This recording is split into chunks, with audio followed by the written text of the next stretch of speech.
undang-undang ini telah mengakhiri perdebatan panjang tentang istilah Indonesia asli.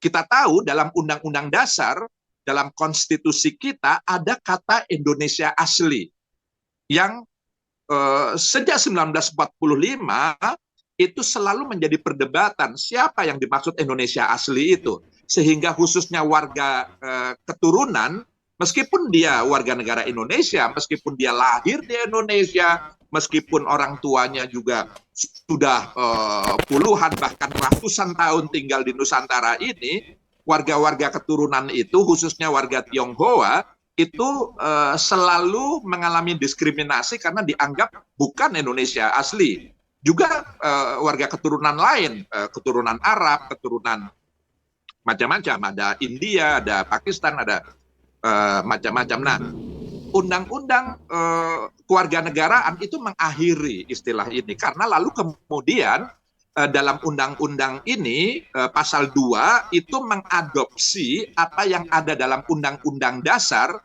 terkait dengan Indonesia asli. Jadi di situ dinyatakan bahwa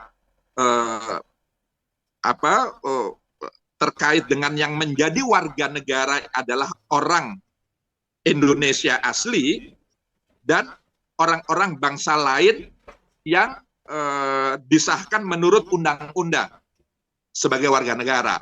Nah, pada pasal 2 Undang-Undang Kewarganegaraan itu lalu kemudian diberikan penjelasan apa yang dimaksud Indonesia asli itu. Jadi yang dimaksud dengan bangsa Indonesia asli adalah orang Indonesia sejak kelahirannya dan tidak pernah menerima kewarganegaraan lain atas kehendaknya sendiri.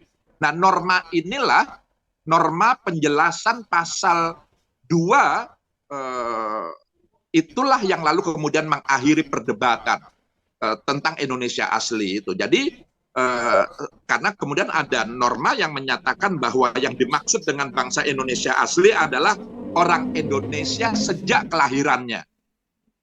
Sejak kelahirannya itu dia adalah orang Indonesia dan tidak pernah menerima kewarganegaraan lain atas kehendaknya sendiri. Jadi tidak peduli dia warga keturunan atau bukan keturunan, dan keturunan apakah keturunan Tionghoa, apakah keturunan Arab atau apapun, selama dia orang Indonesia, warga negara Indonesia,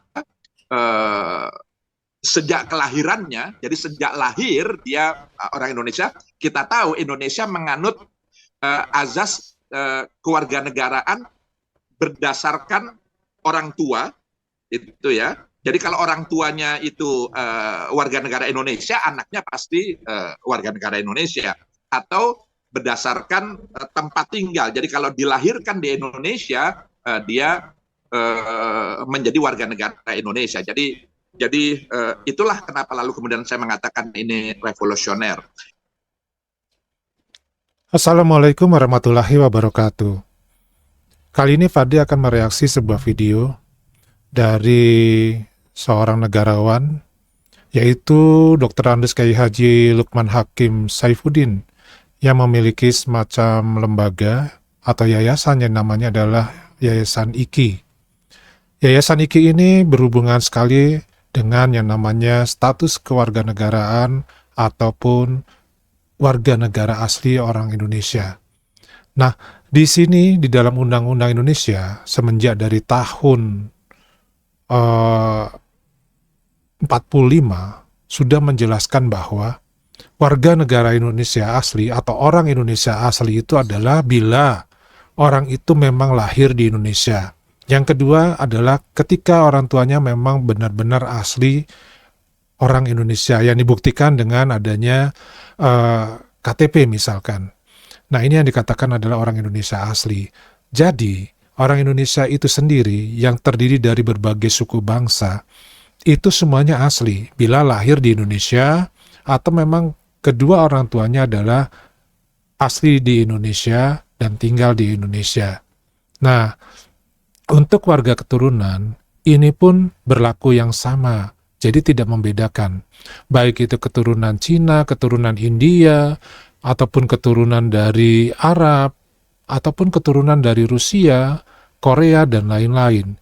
Jadi ketika mereka sudah menyandang memiliki surat-surat yang sah dari negara bahwa dia adalah WNI, maka dia adalah orang Indonesia asli. Jadi di sini sudah jelas, sudah gamblang siapa sebenarnya orang Indonesia asli. Jadi kita tidak perlu lagi membedakan, tidak perlu lagi mencari masalah orang Indonesia asli itu yang dari mana asalnya, ya. Nah, bagaimana menurut dari teman-teman mengenai undang-undang kita sendiri yang menyatakan bahwa orang Indonesia asli adalah semua yang ada di Indonesia yang memiliki status kewarganegaraan Indonesia secara sah. Daripada itu saja, wassalamualaikum warahmatullahi wabarakatuh.